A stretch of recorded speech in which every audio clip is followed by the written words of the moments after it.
मेरी दादी जी ने एक नियम बनाया था आज के करीब 80-90 साल पहले कि घर की महिलाएं 11 बजे तक मौन व्रत रखेंगे, कुछ भी नहीं बोलेंगे।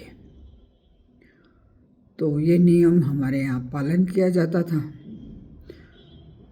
बड़ी ताई जी थी, बुआ जी थी, और भी सब कोई थे। तो एक दिन की बात है, मेरी बड़ी ताई जी घी का पहले पीपा आया करता था, शायद 16 किलो का था कि पता नहीं कितने का था। उस पीपे को एक भगोने में खाली किया जाता था और फिर उसको गर्म किया जाता था, और जब वो गर्म होकर थोड़ा ठंडा हो जाता था तो उसको वापस किसी डब्बे में डाला जाता था। तो वो घी गर्म होके थोड़ा ठंडा हुआ तो मेरी बड़ी ताई जी ने, जो कि उस वक्त 13 साल की थी, उठा के उसको डब्बे में डालने की कोशिश की। तो वो हाथ से फिसल गया और सारा घी पूरे के पूरे घर में, कमरे में, किचन में फैल गया।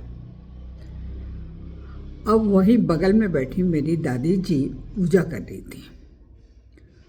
मेरी ताई जी की ये हालत हुई कि वो 13 साल की लड़की थर थर कांपना शुरू कर देगी, आज तो बहुत भयंकर नुकसान हो गया।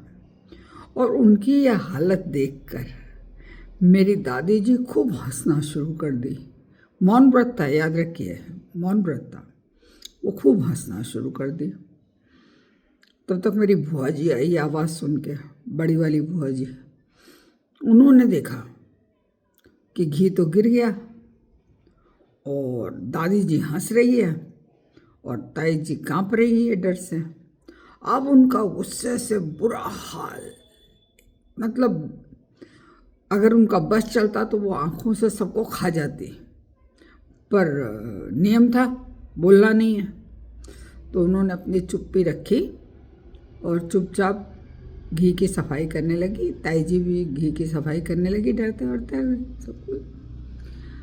11 बजे तक जबकि बोलने का टाइम आया, तब तक बुआ जी का गुस्सा ठंडा हो चुका था।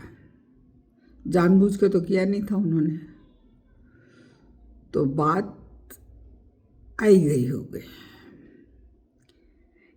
कहने का मतलब ये कि घर की औरतें जो सुबह 11 बजे तक जितना हल्ला कर सकती हैं, जितना चिल्ला सकती हैं, कभी बच्चों के टिफ़िन के लिए, कभी हस्बैंड के ऑफिस दुकान के लिए, तो कभी नौकरों पर, तो वो एक जो माहौल सुबह सुबह का खड़ा होता है वो बहुत ही नेगेटिव होता है।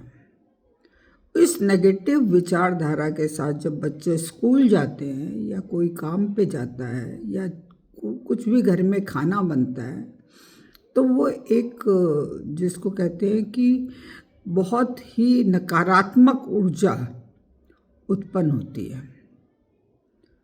तो मेरे ख्याल से जो मेरी दादी जी ने आज के 90 साल पहले नियम बनाया था, उसमें कुछ दम तो था, कुछ दम तो था।